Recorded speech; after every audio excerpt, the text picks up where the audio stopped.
Assalamualaikum dan juga salam sejahtera. Hai, kembali lagi ke Zah Vlog. So, untuk mula podcast session hari ni, kita ada pengarah dan juga para pelakon filem Martabat Misi Berdarah. Thank you so much kepada Adrian, Nafiz dan juga Rafi kerana join mula podcast session kita pada hari ini. Woohoo. Yeah, Zaf, thank you. How are you guys? I'm good. I'm good. Tak cukup tidur lebih okey lah.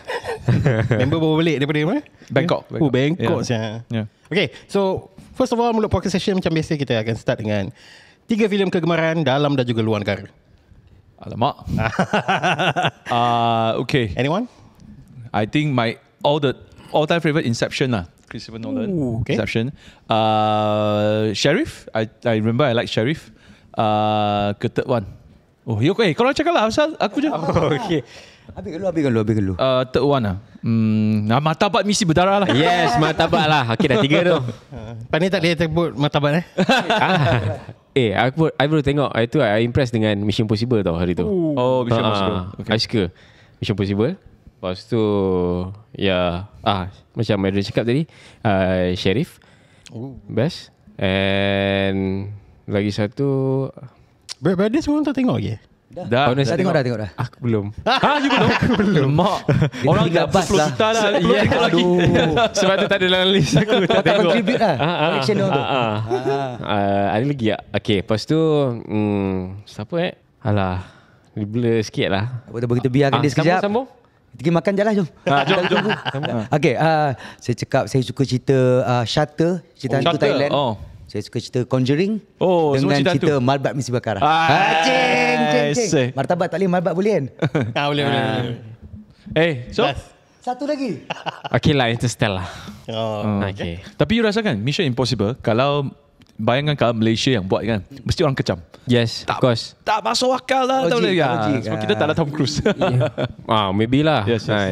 Belum sempat aku tanya, dia dah cakap Okay, Martabat Misi Berdarah. Okay, daripada hari tu lagi memang aku dah nampak title dia ke arah macam parody kepada filem kau sendiri, itu Malbat. So, Martabat Misi Berdarah, apa yang korang boleh kongsikan kepada penonton semua? Okay, cerita ni permulaan dia, idea kita orang dapat dari one of the sembang kita ada kat Mamak lah. Sembang Memang banyak filem sejujurnya I dapat idea semua kat Mamak. So dapat idea semua kat Mamak. So kita sembang-sembang, pop idea akan keluar. So time tu kita orang I think you guys were there also kan, dengan Bob. Dan kita orang sembang lah nak buat cerita apa. And then it's actually Bob punya idea. Kita buat cerita pasal extra lah, pasal extra sebab memang like we've been in the industry long enough, like memang mereka adalah golongan yang kita tak market lah audience tak perhatikan ataupun tak ambil kisah sangat. So we thought, okay, let's do a film. Kita pay tribute towards them, and then also the crew kat set. Sebab crew sebenarnya buat untuk menghasilkan sebuah filem, ada ramai orang crew dah on set, tapi bukan semua orang tahu. Like crew ada position apa-apa, not everybody knows. Yang mungkin public tahu yang nama besar macam DP, scriptwriter, director, itu je. Tapi sebenarnya ada ramai je kategori-kategori lain ataupun department lain. So that's the idea. To make a story about them. Sebab yang best ni Adrian ni, dia suka open job lah. Orang cakap open job kat member kan. Sebab selalunya producer dia akan dia dengan team dia je dekat office. Okay, kita nak buat movie apa semua. Sebab dia suka sembang dengan kawan-kawan. Sebab kita orang kadang selalu lepak apa semua. Hey guys, contoh, ada idea tak? Dia ambil lah idea kita kan. Dia kira input kita tu ada makna. Kalau you guys ada idea anything, kalau kita nak buat story apa semua kan. Sebab bila dah lepak dengan Bob, dengan kita orang ni, yang orang kata paling senang nak buat kelakar lah, means komedi lah, komedi filem lah. Macam okay, kita go buat komedi lah, kita try main komedi apa semua kan. So macam Adrian okay, and at least ada story kan. Semua yang menjahanamkan ni semua idea Bob lah. Menjahanamkan storyline lah apa semua. So kita macam aku sebagai kawan Bob and Adrian, kita tahu dah Bob punya walau dia punya idea, cumanya sebelum ni Bob belum lagi pernah buat orang kata directing big scale kan. Tak apalah sebab kita tahu dibantu oleh Adrian. So benda tu tak ada masalah. Yang pentingnya storyline daripada awal kita nak tahu storyline dia macam mana kan. Tapi daripada awal kita orang macam tak risau langsung pasal storyline ni. Kita tak risau. Ada benda yang kita boleh bagi, yang idea daripada Bob sendiri dan Adrian bila combine, touch dia macam tu lah. Macam menjadi lah kalau siapa tengok Martabat tu kan. Betul. Kau ada tambah? Tak ada, itu dah dia. Seperti yang diorang cakap. Okay, ini adalah kali ke berapa kau arahan bersama kan? So ni dengan Bob lah first. First dengan Bob. Ada hantu dulu? Ada hantu dengan Hairul. Okay. Sebelum ni Chinese film ada juga. Tapi Malay film memang Hairul dengan Bob lah. Okay. Alright, Martabat Misi Berdarah. Basically dia memang meng-highlightkan the crew behind the scenes and memberikan mereka satu tribute lah kepada filem ni kan. So, kita menjawab persoalan netizen-netizen kat luar sana. Alamak. Masa aku tengok poster tu, aku tengok macam Tropic Thunder apa. Tengok trailer pun macam Tropic Thunder. Ni memang nak tiru ke apa ni? Okay. Ini I kena jawab. Okay. Go. Sejujurnya, sampai sekarang, I tak tengok Tropic Thunder lagi. Kau biar betul man. I'm serious. I pun ingat lupa. I tahu Tropic Thunder. Tapi I tak ingat storyline dia. I pun macam aku pernah tengok ke tak cerita ni? Sumpah. Tapi sumpah ini betul. Sampai sekarang I tak pernah tengok Tropic Thunder. And then the trailer of Tropic Thunder I tengok I think 2 months ago ke 3 months ago I baru tengok. Macam dah nak tayang, semua orang cakap Tropic Thunder. Okay, pergilah tengok. Oi, Robert Downey Jr. bye. Yes. Oi, Ben Stiller kan. Oi, lain macam cerita ni. Tapi I tengok trailer je, so I know the story. Nampak macam lebih kurang. But even until now I tak tengok lagi Tropic Thunder. I don't know what's the story about. Itu kebetulan ya. Ya, sebab I try cari balik. I tak jumpa. I nak tengok. Try lah. I memang tak pernah tengok. Ya, tak tahu Bob pernah tengok ke tak lah. Tapi I memang sampai sekarang tak tengok. Okay. Kita tengok nanti kalau aku interview untuk Meja Rompak, dia nak cakap tak? Kau tak pernah tengok Now You See Me? Meja Rompak cerita lain. Meja Rompak cerita lain. Itu lain. Itu tipu lah kau. Okay. So Nafis and Dafi masa shooting tu, aku dengar macam kenapa nama korang bersepah? Idea Aku Bob. tak. Aku tak. Dia tak. Aku tak. Tu nama dia betul lah. Aku betul. Okay. Sebab idea macam sama juga kita orang lepak mama. Okay, bila story dah ada, kita orang tengah borak masa tu. Okay, kita nak shooting kat mana, apa semua kan. Maksud ada cakap okay, kita shooting at least ada lah location ni kan. Okay, lagi satu, kita buat satu benda lagi yang menjahanamkan ni. Bob itu Bob punya idea. Bob punya idea. Kita orang lepak mama. Bob cakap okay, best. Sebab masa tu nama dalam skrip dah ada. Just orang kata reference. Okay, lagi satu kita buat kita swipe nama. Macam mana nak buat? Okay, nanti bila ada satu meeting, kita panggil semua cast meeting, kita lucky draw buat undi. Cabut undi. Lucky draw. Lucky draw your name in the movie. Okay, kita Bob cakap asingkan perempuan, asingkan lelaki. Nasib lah kat set. Lepas tu tak best lagi, kita buat denda. Kita buat denda. Contoh kita tukar nama dua kan, Zaf, Nafis kan. Kalau tiba-tiba Zaf, kalau kau menyaut kau kena denda. You kena denda. Aku yang kau kena denda. Orang yang panggil, orang yang jawab kena denda RM1. Dan sebab dekat set bila dah tukar nama tu, kita orang bukannya ni memang sengaja. Zaf. Don't confuse Zaf. Saja kacau tau. And then semua orang borak dengan aku je. Yes. Dia paling selamat. Dia paling selamat. Dia macam mana pula dapat? Tapi ke memang kebetulan dapat? Tak. Sebab ada joke lah Cik Is kan. Takkanlah nama orang lain nak Cik Is. So online bila dekat set, lepas tu bila on set collection ada lah hari-hari. Ada orang tukang tulis catat nama kan. PA production lah. Okay, semua walkie ni. Kalau ada yang kat hujung-hujung pun tiba-tiba salah, walkie. Okay, Nafis ada salah ni kat sini. RM1. Dia salah panggil nama RM1. This how it's fun lah on set. Lepas tu bukan sampai situ je. Siap ada package. Ada package. Kita semua kasih jadi ada package. Package lamsam. Package lamsam. Package 188. Macam telco. Macam telco. Package 188. Okay, boleh panggil, boleh salah, tak kisah pun. Kalau you bayar package 188, tak kisahlah. You bantai je. You panggil nama terus. You boleh jahanamkan orang semua. You buat je 188. The first one sign siapa tahu? Michael Ang. Dia masuk set. Dia dengar. Okay lah. I take package lah. I tak nak pening. I ambil set. I ambil package 188. Sebab dia bagi rules macam tu. Semua dia kena explain balik semua dekat cast. Semua dah macam alah. Michael Ang terus. Tak apa. I ambil package. Malas lah. Lantak lah korang. Then you know how much total berapa kita dapat? 1,000 lebih kan? 1,500 lebih. And then kita buat lucky draw time rap party. Ada seorang kru dapat semua. Ada banyak lucky draw. Then last memang 1,500 lebih lah. Itu cash prize lah. Memang I kutip dari semua orang lah. And then I tanya, okay guys macam ni, korang nak satu pemenang ke nak split dua orang? Macam okay lah bagi chance kan. Split dua orang, satu orang lebih kurang 700 lebih lah. So dia cakap tak nak satu-satu kita fokus satu pemenang. Okay, so I cabut. Sebab benda one ni of the camera team. Camera team menang. Sebab benda ni bukan among the cast je tau. Kru sekali tau. Yes. Kalau kru salah DP panggil, semua kena benda. Actually this is the beauty bila kita shoot dengan kawan-kawan. Selain daripada kita bekerja, kita boleh have fun macam ni. Kita shock lah, tak boring kat set. A bit chaos juga On set bila panggil kan, you dengar tapi tak boleh jawab, you kena jalan terus. Yang paling kelakar Tony Yusof. Banyak kali I kenakan dia sebab kita shoot kat jungle. So and then tempat I duduk dan you masuk dari jauh dah nampak you dah. Gimana? So ada satu jambatan kan, ingat tak? So bila dah masuk, hey morning Tony, hey morning Adrian. Okay, Tony satu ringgit. Dia selalu kena. Dia nak berjajar semua orang ni. Dia dengan Anas Yujuan. Dia sampai last kan. Dia kelakar.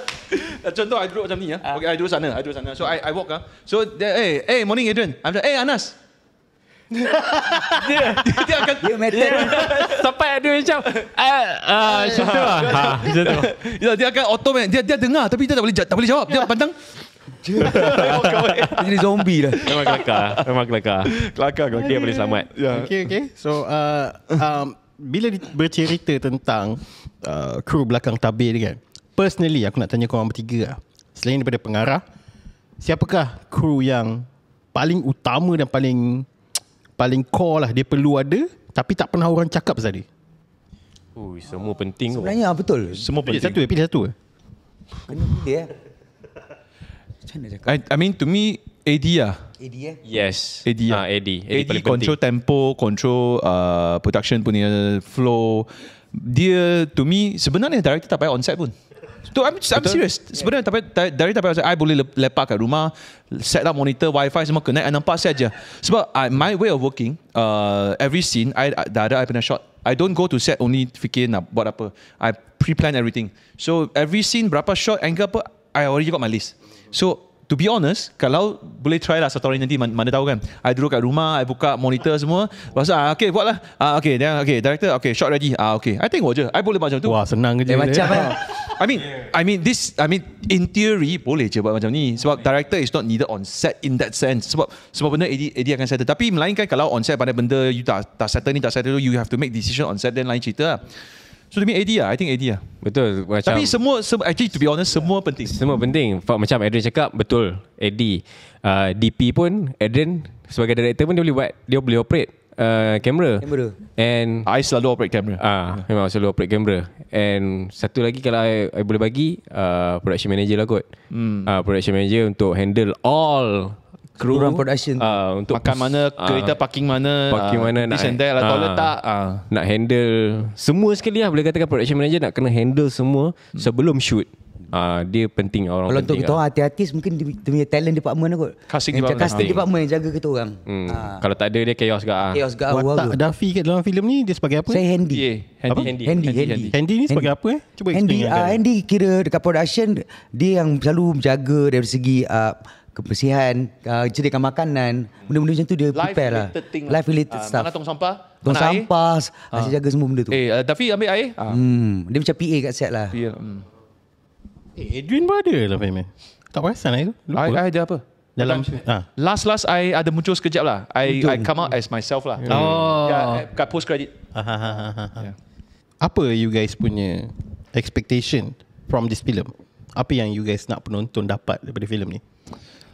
Sebab ramai pada pandangan kami lah, ramai macam ada minat nak tahu pasal macam mana sebuah filem dihasilkan, belakang tabir sebuah filem kan.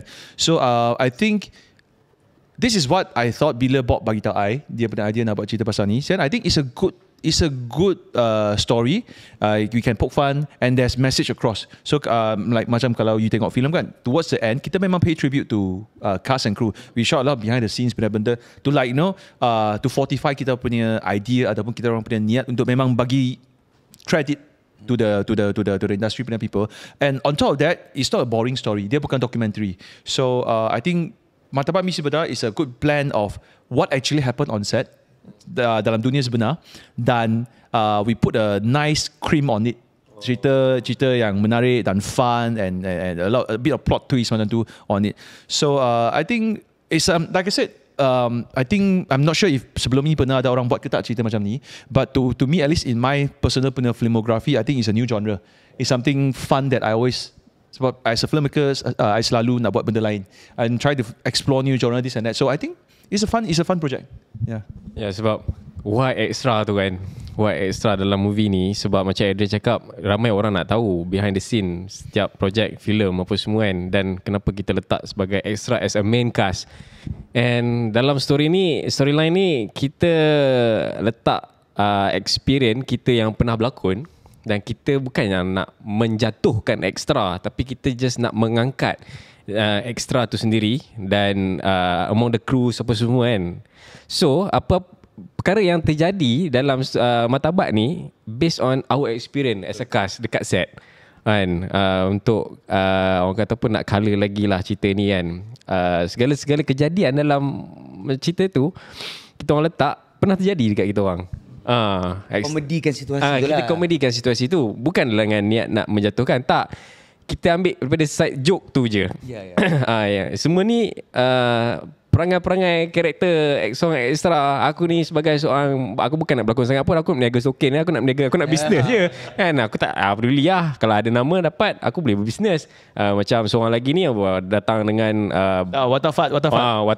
Dia datang, dia macam kenal semua orang kan. Betul, ada yang panggil macam tu. Ada set. My experience on set. Dia macam, bro, Adrian, I'm hi. Lepas tu, siapa tu? Faham tak? Lepas tu nampak, I mean, on my set must be crew or siapa-siapa nampak, bro, Adrian, lambat tak jumpa. Thank you for having me on this project. Dia mesti akan tanya siapa I selalu tanya, siapa dia tadi? I tak ingat nama, tak ingat muka. So mungkin I thought maybe it's my problem. So dia, bro, okay, thank you. Lepas tu dia belak, siapa tu? Lepas tu I nampak dia, extra. Dia jumpa berapa orang pula sehari dekat set lagi kan. Sama lah macam kita pun tiba-tiba datang, bang, ingat tak kita pernah shoot ni? Cerita apa lama kat mana kita jumpa kat sini? Ada yang panggil macam tu. Soalan cepu emas tu, ingat saya tak? Ingat saya tak? Kat mana tu? Dia tak ingat banyak kan. So karakter-karakter yang kita orang bawa tu ada dekat situasi sebenar masa shooting. Memang ada. Itu yang kita nak tunjukkan. Kita ambil daripada side joke dia, so kita letak dalam filem. Bukan kita nak hina tau. Bukan kita nak hina, like ketengahkan apa what actually happened. Yes. Betul. Soalan ni aku pernah tanya pada James Wan. So aku tak pernah tanya lagi dekat dalam Malaysia, sebab aku rasa macam soalan tu tak bersesuaian pada waktu tersebut. Tapi sekarang ni aku dah nampak trend tu dalam filem-filem tempatan. So aku tanya kat Adrian dan juga yang lain, apa pandangan you guys tentang cameo porn? Cameo porn, di mana sesebuah filem itu hanya bergantung kepada cameo untuk menarik orang untuk datang pergi tengok filem tu. Sebab aku perasan Contoh aku bagi contoh. Dalam tahun ni saja ada lebih kurang 3 atau 4 filem tempatan yang penuh dengan cameo, termasuk filem Martabat. Okay. So apa pandangan you guys tentang perletakan cameo di dalam sesebuah filem tu, dan benda tu memang sengaja untuk menarik orang tengok pawagam? Sebab aku rasa benda tu macam dah redundant dah. Masa sebelum ni tak ada pun, tapi tahun ni memang banyak gila. Okay, I think to answer that, first and foremost, yang paling penting, filem tu kena best. Of course. Kalau filem tak best, you letak Jackie Chan ke Tom Cruise ke, sekejap je, tak berguna langsung. So I think to me that's a cherry on top of the cake lah. Kalau memang dapat, memang cerita dah best, semua benda dah best, and then to make it better as a producer ke as a director, you nak macam tarik orang lain, like create more talkability ke apa-apa. Talkability. Then you letak benda macam ni, I think okay. I think it's a good choice, but then you have to make sure watak cameo yang you tarik masuk ke dalam cerita tu kenalah dengan situasi. Nama dia kena-kena, dia punya off-screen punya persona kena-kena, and then walaupun mungkin dia akan muncul sekejap tak sampai 1 minit, but the impact has to be there. But I do believe in my opinion, saya rasa boleh tarik perhatian, boleh tarik audience punya interest. Tetapi like I said, that is just 0.5% of filmmaking. Cherry on top of the cake. Ya, peletakan orang yang betul dekat watak yang betul dan cerita yang betul tak ada masalah. And plus it helps dengan marketing. Yes, I betul. think tak ada masalah. Betul sebab aku rasa macam kita tak tahulah, for me I tak rasa macam kita nak menggunakan cameo tu untuk menarik penonton, tapi kita based on our storyline. Yes. Based on our storyline, so kita letak ni lah, kita letak ni. Tak, masa tu rasanya macam tak terfikir lagi untuk future, untuk post product, adakah cameo ni boleh menarik ke apa kan. Tapi on lucky lah, bila tengok editing macam okay nice, semua cameo ni yalah semua big name semua yang datang kan. So benda tu orang kata apa, rezeki lah. Dapat letak cameo dengan cerita pun best, kena dengan situasi, dengan karakter. So which is so good lah. Aku perasan dalam filem ni ada banyak gila nama besar dalam cameo. Dan aku tak expect aku expect seorang je. Lepas tu berderet tau. Banyak gila kan geng-geng korang ni kan. But ada tak orang yang Adrian ataupun you guys nak panggil tapi tak ada? Ada. Ada. Tapi bukan projek ni lah. Okay. Bukan projek ni. I think this project kita dapat semua. Kita dapat semua. My experience lah. Tapi tanya ada je yang macam ada projek panggil nak jumpa tak dapat. Tak dapat terus reject ke? Tak nak dengar ke? I mean, I personally nak jumpa. Tak nak jumpa. Yeah. Siapa? Ada je. So tak tahulah, mungkin time tu dia sibuk ke, dia apa-apa ke, tapi but pada I dia bukan besar sangat pun. Tapi so but anyway, tema. tak, to me I bukan siapa, I'm nobody, but to me as a director, kalau nak jumpa pelakon, I through my casting selalu bila jumpa pelakon semua, I ask my casting to buat, and then bila my casting come back to me dah 2 bulan try, tak dapat lah Adrian, memang busy, then I reach out myself. Tak nak juga, okay, it's okay, fine, never mind, it's okay. Dafi sebelum ni ada history in music talent juga kan. So aku perasan there's a trend of pelakon mula involve and become bigger, and somehow dia jadi director macam Bob semua tu. Ada tak di dalam you guys punya vision or future plans yang you guys hendak mengarahkan ataupun menebit sesebuah filem? Okay, kalau tanya saya personally, rasa sebab dah 18 tahun saya buat kerja ni, berlakon, menyanyi di depan tabir. So after a while kita nak cari something new yang still related dengan industri kita. So I think the next best step is to be behind the scene punya orang lah. So personally memang ada niat tu. End up ada setengah orang pelakon dia just nak end up sebagai pelakon lah. And dia tak nak orang kata apa, serabut kepala. Sebab behind the scene ni sakit kepala, banyak benda nak kena fikir. Sebagai director nak kena fikir macam-macam, banyak benda lah kan. Tapi it's take a challenge lah, bila kadang-kadang aku sendiri pun rasa minat dengan behind the scene ni. Kadang-kadang malas lah nak ke depan dah, nak duduk belakang lah, nak join belakang lah. Betul. Kan? Nak buat kerja-kerja yang orang kata apa, yang ada minat jugalah. Tapi aku pun ada rasa macam into directing for now tak lah, tapi ada minat tu ada kan. Bila tengok diorang, bila tengok sahabat baik sendiri, Zahiri pun dah start on set, tengok dia direct macam mana apa semua kan, dia sebagai jaga acting, Adrian bahagian dia apa semua kan. So benda tu menarik minat aku lagi bila untuk behind the scene lah. Ada satu komen yang menarik perhatian aku dekat review aku. Apa pandangan you guys tentang, aku ada tanya soalan ni masa Wow Animation dengan geng-geng animasi kan dia buat. Sama yang geng. Yes. Sekarang ni ada lambakan filem-filem animasi daripada Hollywood yang dipasarkan ke luar, maksudnya ke dalam negara-negara kita, yang mengandungi elemen-elemen yang tabu ataupun benda yang dilarang di dalam Malaysia. Contoh LGBT dan juga fahaman-fahaman luar semua tu. So aku tertarik dengan satu komen dekat review aku tu. Dia tak nak tengok filem ni sebab dia perasan ada satu watak yang ada that element So watak Tiban. Mahendi. so apa pandangan you guys tentang implementation tu? Adakah benda tu is a moving forward punya step ataupun hanyalah propaganda daripada US? No, I think kalau orang tak suka, faham, memang tak faham. Tapi dalam kehidupan seharian, at least for me, ada je orang macam tu, you know. So kita bukan fictionize watak macam ni. Kita bukan macam sengaja mengadakan ataupun menciptakan satu watak yang memang orang tak pernah tengok. Memang sengaja nak sakit hati segolongan penonton. You know what I mean? Kita bukan nak buat macam tu. Tapi dalam industri kami, we want to reflect what actually happened in our industry. And then pada position itu, especially Mahendi pada position, Memang selalunya begitu. you know, like macam saya cakap tadi, bukan sengaja nak cipta satu untuk sakitkan hati siapa-siapa, bukan. But we are trying to reflect what actually happened in our industry, and that in that particular department, in that particular position, ramai. Okay. So and then dalam cerita pun, even me and Tiban when we discuss, dia man tau, Tiban man. Dia nampak, dia punya kelakar tu, dia bukan macam dia bukan sisi, bukan poyo, dia man je. Hey, mana siapa nama you dalam cerita? Manafat, you know. Tapi dia macam man. So kelakar, you know. It's a comedy. So that's why macam saya cakap, pasal kalau influence dari luar negara ke apa-apa, I cannot comment on that because everybody makes film based on their own dia orang punya judgement kan. So to me, I can only speak for myself, speak for this movie. Memang dalam industri perfilman Malaysia, that department, that particular position Macam itulah. bukan macam tu. Ada yang macam tu. Ada yang macam tu. Ya, tak semua. Ada yang macam tu.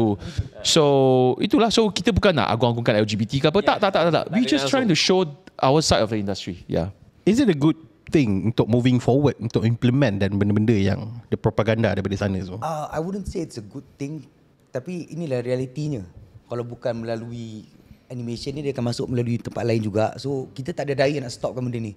Tapi of course saya secara peribadi, I feel like kita negara Islam kan. So kita still kena tahu batas-batas kita lah. Yes. Kena ada batas. Sebab kita lah kena choose benda tu. Jangan terlalu bebas sangat. Nanti Betul. takut jahanam. I think one thing I like to add, bukan sebab kita ada golongan macam tu tau. Bukan sebab kita. So, memang ada golongan macam tu, and we as a filmmaker, and then kita as a filmmaker, kita macam tukang masak. Kita nak masak, nak goreng, nak steam apa-apa kan, pakai benda-benda yang ada. So we take influence, we take input dari benda-benda our daily punya life punya influence. So and then dalam Malaysia pun ada golongan macam tu. So when we do and then the other, then kita goreng je lah. But macam I setuju lah, we shouldn't promote it. It's something we should respect, but we shouldn't promote it. Macam tu. Ya, kita orang ada je kawan-kawan di kalangan Ada. orang macam ni. So kita orang tak ada masalah Yes. pun dengan dia orang. Yes. Just respect is what we do. Alright, kita move aside Martabat. Kita cakap pasal industri sekejap. Stress. Okay. Berat betul. Baru-baru ni viral dekat Twitter, ada sebuah filem yang cuba untuk ditayangkan di Pawagam, dan kemudian GSC pula pergi komen, and benda tu dah backfire kepada GSC, sehinggalah benda tu viral dan sampai Martabat sendiri pun dikaitkan juga. I tak tahu apa tu. Filem tersebut. GSC I don't know. I really don't know. Ada something happen. Okay. So dia berkaitan dengan wajib tayang. Okay, so wajib tayang ni, apa pandangan you guys tentang keberadaan wajib tayang itu sendiri? Adakah ianya berpihak kepada pihak distributor ataupun berpihak kepada pembikin filem, ataupun adakah dia berpihak kepada kerajaan? Ini soalan ni kena bagi Adrian lah. Adrian nak jawab. Topik ini boleh sembang 5 jam. Lepas tu kita sembang kat Bangkok semalam. Kat flight Ya. Okay. Skim wajib tayang is something that we must have. Tak boleh dinafikan. Sebab kalau tak ada skim wajib tayang, ramai pembikin filem baru ataupun filem-filem independent ke alaus ke tak akan ditayang di Malaysia. Because distributor, exhibitor macam cinema semua, you have to understand people got cost. Okay, they have their opportunity cost, they have their running cost, they have their OPEX macam-macam lah. So of course sekarang dalam dunia kita banyak je filem luar negara, dalam negara. So at the end of the day, when it comes to business, orang akan pilih filem yang akan buat duit. Faham tak? So kalau tak ada skim wajib tayang, filem-filem yang cinema deem tak akan buat duit, tak menjadi, tak akan ditayangkan langsung, because people just want to make money. And then you have to understand, as a filmmaker, kita nak film kita ditengok oleh penonton-penonton semua. How? Through cinemas. So when you know you need to go through cinemas, then you have to understand that your film must sell, so that people akan retain you punya film. Itu business 101. Itu tak ada kena mendengar dengan apa-apa polisi ke, apa-apa syarat ke, apa-apa akta ke, tak ada. Ini when it comes down to business. Okay? Faham kan? So Faham. bila you buat film yang mungkin you rasa film you akan jual, but the cinema doesn't think so, itulah masalah selalu. This is the biggest problem. Filmmakers think their film can sell, but bila bagi distributor, bagi cinema tengok, dia orang macam you know, this is where wajib tayang comes in. Okay, wajib tayang diwujudkan untuk membantu, untuk mendorong ataupun push Malaysian film forward, because under the akta, filem kalau apply under wajib tayang, kena sinema-sinema dipaksa untuk tayang filem ni selama 2 minggu dengan syarat kalau you punya filem occupancy rate ada 15%. Okay, it doesn't mean that kalau tak ada 15%, I'm under wajib tayang, tak kisah, you have to give me 2 weeks. Tak. In Malaysia, cinema react 4 days, after 4 days. Like, walaupun you under wajib tayang, first 4 days, Khamis, Jumaat, Sabtu, Ahad, bila tengok occupancy rate dah tak ada, ataupun tak sampai 15%, Monday onwards dia orang cut. Kat China, 1 hari. China is 1 day. Belum sempat weekend. Yeah. So dia tak, Khamis dia orang release. Kalau Khamis tak jadi, Friday pub langsung kosong. Zero. So you have to understand, cinema, you know how much they, I mean, of course, not everybody knows, but dia orang ada cost. Okay, sewa, you ingat sewa cinema dekat shopping mall murah ke? Ratus ribu per month. And then aircon lagi, staff lagi. So we have to understand that, you know, they have their cost to bear. So when they become picky, it's understandable. So we as a filmmaker, kita kena, it depends. Kalau you nak buat experimental film, you nak buat art house film, I totally encourage it. I pun buat dengan reverse kan. So there are so many films that we can try. But the thing is, when it comes out to business term, we have to respect business terms. Okay, kalau kita bukan buat film itu untuk business, dia akan clash. You faham tak? Sebab I buat film ni untuk bagi inspiration ke, untuk bagi impact kepada masyarakat. And when I make this film, it's not with tak ada business punya intention ataupun in mind, I nak film in box office. So when you come to deal to cinema, mestilah akan clash, because orang nak you punya film buat duit, I tak nak you punya impact ke apa-apa. You buat duit dulu, you know, those kind of thing. That's why that is just 10% of what I want to say, you know, pasal wajib tayang. Anyway, okay, I make long story short. But wajib tayang has become hurdles for filmmakers. Which is? For established filmmakers.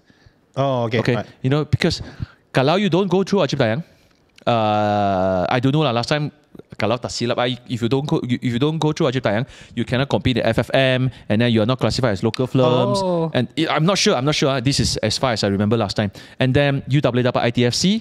You know, ITFC is incentive bagi kepada producer kalau you punya film go through wajib tayang, and then dia macam dulu ada tax rebate.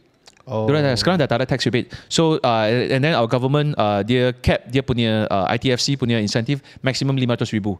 So contoh kalau you punya film box office 100,000, ITFC bagi balik 10,000, 10%. Okay. So kalau you dapat 1 juta, 100,000. 5 juta, 500,000. Maximum 5 juta. So you punya film buat 5 juta ke, buat 50 juta ke, maximum ITFC bagi balik 500,000. Okay. So if you don't go through wajib tayang, you cannot get this. So as of course, of course there's FIMI. So if you get FIMI, you cannot get ITFC. So tapi bukan semua film ada go through FIMI. So if imagine today my film I don't go through FIMI, and then if I want to go through wajib tayang, you kena beratur, you kena memohon. There's a lot of dates yang you kena ikut. You are not flexible. Under wajib tayang, you are not flexible at all. You punya tarikh tayangan itu ditentukan oleh komiti skim wajib tayang, and you write like, okay, contoh hari ini ada 4 filem. Okay, kita orang submit untuk tarikh yang sama. Okay, and then the committee dia orang akan tengok 4 filem ni, dia orang akan decide, this date I think filem Dafi paling sesuai untuk tarikh ini. Okay, and then maybe akan ada 2 filem, filem Dafi dan filem Zaf lah. Adrian, you the knife ni tunda lah. We have no say. We have no say. Tak boleh fight. Tak boleh fight. Boleh fight dia akan bagi tahu I, okay, Adrian, if you want a date, you pergi tukar dengan Zaf. You pergi swap dengan Zaf. Kalau Zaf okay, you swap. Kalau tak boleh, tak boleh. Kalau if that date is good, you nak swap ke dengan I? You faham tak? You nak swap ke dengan I? So what I do is I believe my film can, and cinema exhibitors memang suka film I. Okay, I can go on business term. I don't have to go through wajib tayang. Okay, so I pergi fight juga. I nak tarik itu. So akhirnya 3 local film tayang on the same day, but 2 of you under wajib tayang. Me, then you akan kecam lah. Ni Adrian kenapa tak ada wajib tayang? You know. I selalu dengar. You know. But the thing is, it's a good date. It's a good date. Semua orang nak date itu. And then wajib tayang, you both dapat. But hey, itu school holiday. Itu lama holiday. And I think my story hits and everything. I want that date too. Tapi dibenarkan ke kalau macam tu? Dibenarkan. Untuk sekali. So dibenarkan. So if kalau benda ni jadi, nanti I punya filem I tak dapat ITFC lah. And then I punya filem there's not dia tak cinema tak compulsory untuk tayangkan I punya filem untuk 2 minggu. So kalau I punya filem walaupun ada 15% occupancy rate, tapi kalau contoh filem-filem lain lah yang tengah laku kan, if I'm not under wajib tayang, even my film got 15% occupancy rate, I akan kena potong. I'm not protected in that way. But most of the time, kalau filem yang go through commercial term, pergi deal directly dengan cinema, cinema akan buat selalu boleh pergi jauh. Itu je. That's the idea of the day is all about filem you boleh jual ke tak. Okay.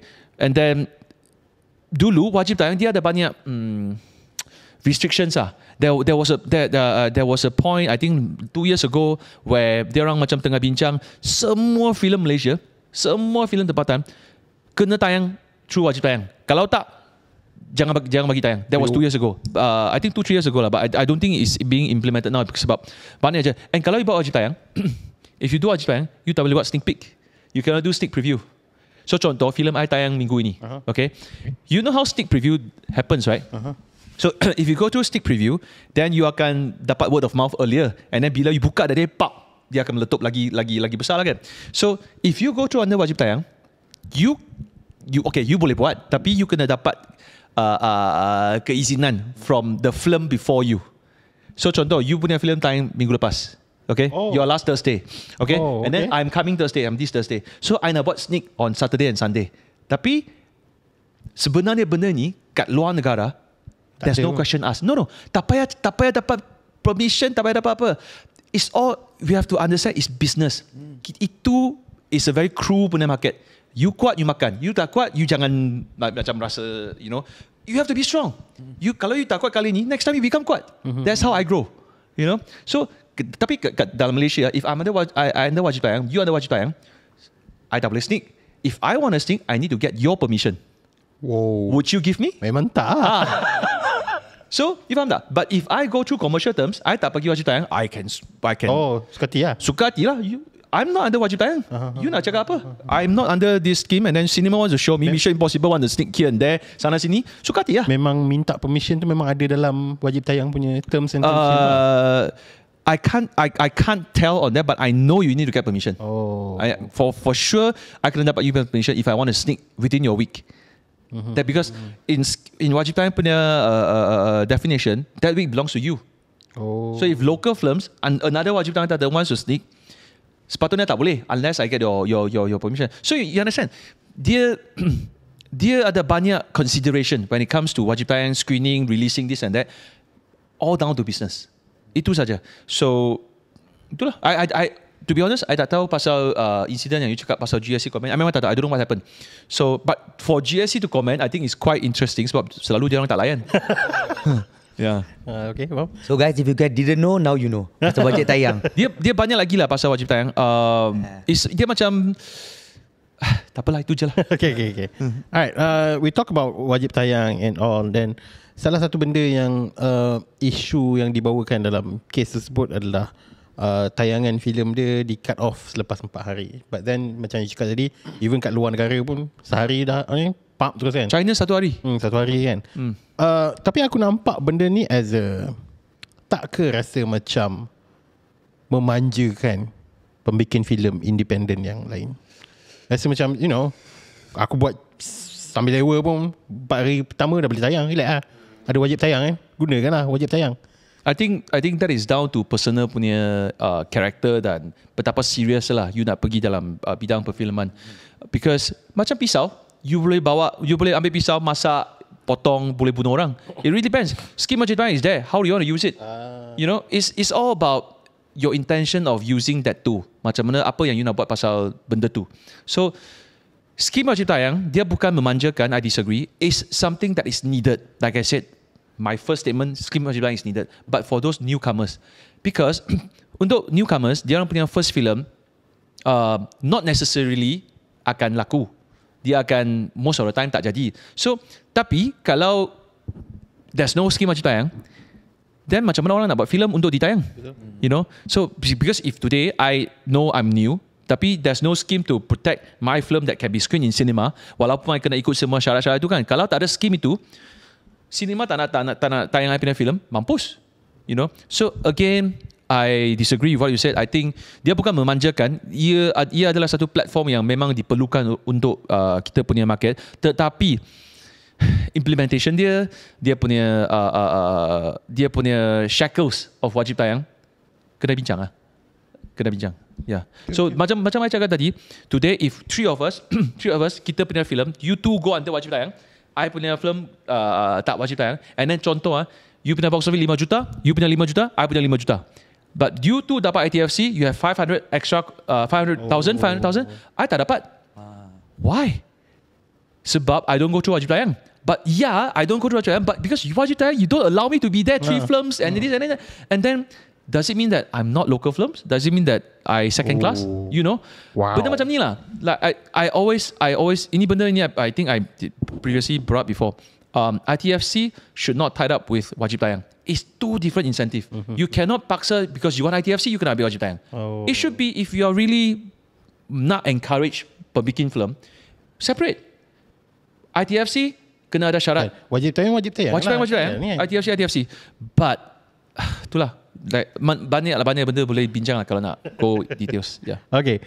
Talk about kru belakang tabir. What is, okay, based on Nafis dan juga Dafi, ada tak pernah dengar the most heartbroken story of the crew behind the scene? Heartbroken story. Tak dapat bayar. Ya, paling terbaru aku dengar ada ni kot, kru tak dibayar daripada filem tu dan filem tu dah ditayang pun. Dia benda-benda macam ni memang tak nak kata kerap lah, tapi ada berlaku. Pernah berlaku. Kita kenal je. Orang pernah kena tak? Saya tak pernah kena lah personally. Ini saya tak tahu. Kita as artis, Alhamdulillah lah, pelakon tak pernah lagi lah isu-isu macam ni kan. Tapi ada je, kita pernah dengar kru berbunyi, tak kisahlah filem ke drama ke apa semua, ada pernah dengar kru tak dibayar. And tapi kita sendiri pun rasa macam mana kau punya sense humanity kau. Diorang bekerja teruk, kerja keras, tapi apa isu yang sampai kau tak bayar diorang ni? Kau pakai tenaga orang kan, so bayarlah selayaknya. Sebab kalau aku personal, pernah terjadi, ini hal kecil je, bab makan, syuting makanan tak disediakan, kru penat bekerja. Aku bising kat set. Tak baik. Aku meletup. And makanan tak makan lagi ke? Production tak sediakan lagi. Memang melenting lah. Aku pantang kalau nampak kru bekerja dah sampai time makan, diorang tak makan lagi. Kita pantang. Kan? Tak boleh. Sebab kita tahu diorang kerja macam mana. Diorang selalu tu cakap, dia yang paling awal sampai, dia paling last balik. Diorang pelakon ikut scene, shooting, datang call time ikut yang ditetapkan. Sebab diorang sepanjang hari. Sebab setengah kru dia tak berani nak bersuara. Setengah kru yang bawah ni tak berani bersuara. Kalau dia bersuara pun, dia bersuara pada head boss dia lah. Macam contoh kalau technical, dia akan bersuara pada cameraman, DOP dia akan sampaikan pada production atas kan. Dia depends on HOD masing-masing lah. Tapi kita walaupun kalau kira macam artis dia atas sikit lah dia punya ni kan, so kita boleh bersuarakan pasal benda tu. Banyak yang tak berani nak bersuara. Itu yang kita tunjuk bagi sekarang ni bagi pihak diorang bercakap bagi pihak diorang. Betul. Sebab aku perasan bila bersuara, tak nak kau keluar, nanti cek orang lain pula. Tapi ada juga macam kru pergi mampus. Ada. Dia pergi mampus. Kau tak bayar hari ni, kalau production ni macam ni lagi, kita belah. Besok tak datang. Besok kita tak datang. Sekali dengan HOD dia bukan apa, dia cuma getak production. Yalah. Kan.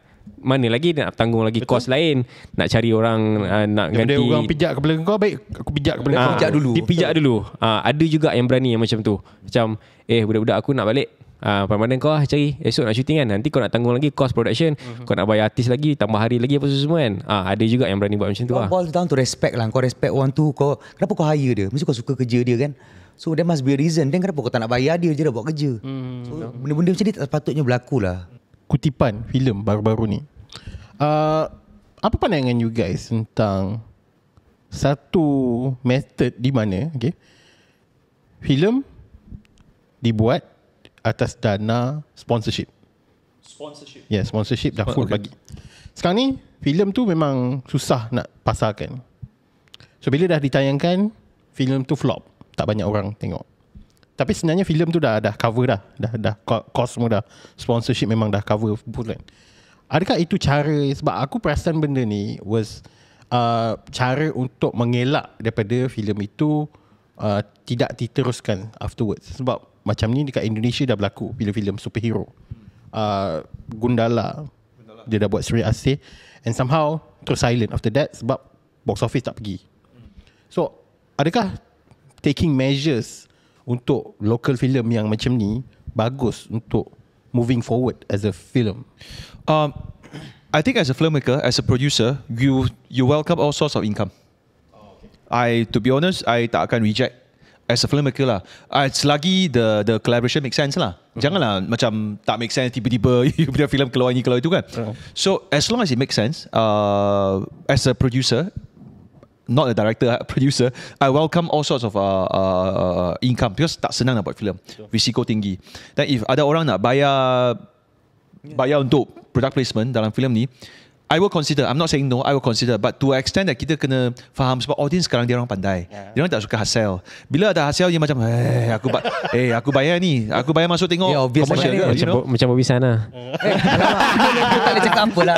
Tuan punya director. Yeah. But you know what I mean? But to me, I'm a commercial guy.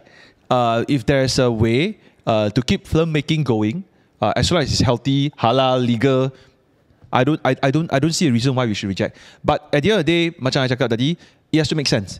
Tak boleh macam tiba-tiba kita tengah duduk sini, tiba-tiba you letak watermelon kat sini. So kita kena cakap pasal watermelon. Kan? Pelik lah kan? Kalau you letak mic, okay mic. At least it makes sense, you know. Benda-benda macam ni lah, you have to, yes, the synergy kena betul. Ya, tapi I dah tolak kalau ada idea macam ada penaja nak masuk, bayar duit, cover cost. Kalau cover cost lagi senang kerja. Itu maksudnya is a lot of money lah. Means that you tak totally depending on box office lah. Yes, I mean to be honest, the way I make films right now also, box office penting, sangat penting, paling penting. But I don't bank my revenue depending on box office saja. There are other means of revenue. Not other than sponsorship, ada je cara-cara lain untuk dapatkan revenue. So as a filmmaker, I think if you make film and then you harapkan sangat that you gonna get your investment back based on box office, bro, itu salah. Ya, itu salah. Yeah. Contoh lain mungkin boleh kongsikan kepada new filmmakers yang there are a lot of ways you can do a lot of pre-sales, right? There are OTTs out there, you know Netflix, Amazon, Disney. Sekarang dah tak ada lah. But anyway, there are a lot of OTTs lah. You can talk to them and then overseas punya market, try to market there, dapat MG. You know, if I tayang my film kat this country, kalau make a lot of money, congratulations, is yours. But I just want this amount of money if you want to take my film. Benda macam ni. And then ada FIMI, like I said, FIMI Film in Malaysia Incentive. Itu bukan dana. FIMI is not dana, you know. FIMI is incentive. You kena bayar dulu, lepas you kena audit macam. Then bila dah approve, then government akan bagi balik. To me, I am a firm believer of FIMI dan wajib tayang. You know, FIMI is the, I would say, cakap macam ni macam bantai orang, tapi tak apa, it's true. To me, I think FIMI is the only scheme in Malaysia yang bertaraf antarabangsa. Yang memang to me you put anywhere it makes sense. That's why Malaysia kita boleh tarik foreign production to datang shoot kat Malaysia because of FIMI. Because it makes sense. To me, it's the most international punya standard punya scheme lah, done by Finas. The idea, the execution, the whole process memang to me it's very international. I think that's it untuk Mulut Poker session hari ni. Kita tak nak terlalu lama-lama, nanti Kang mau 5 jam kita punya Mulut Poker ni. But anyway, thank you so much guys for joining us for today. Boleh final shout out kepada penonton semua untuk pergi tengok filem Martabat. Martabat Misi Berdarah sekarang masih bertayang di sinema. Please go and catch it. It's a very fun movie to watch. Ya guys, masih lagi sempat untuk tengok Martabat Misi Berdarah. Sekarang ni masih lagi ada dan you guys should watch sebab kelakar tahun 2025 ni, Zaf sendiri pun mengaku sendiri yang cerita ni cerita kelakar buat setakat ni. Luangkan masa anda, pergi tengok. Guys, kalau nak pergi riliskan stres, nak happy-happy dengan family, hujung minggu, hari minggu bolehlah pergi tengok filem Martabat Misi Berdarah dekat Pawagam berdekatan dengan anda. Filem ni sesuai untuk kanak-kanak juga. Yeah, betul. Yes. Alright, so that's it. Thank you so much for watching guys. Apa pandangan guys tentang filem Martabat Misi Berdarah? Tinggalkan komen bawah. Jangan lupa like, share dan juga subscribe ke channel Pure Pixels. Dan jumpa lagi pada Mulut Poker Session yang akan datang. Thank you. Thank you guys. Yeah, thank you Zaf.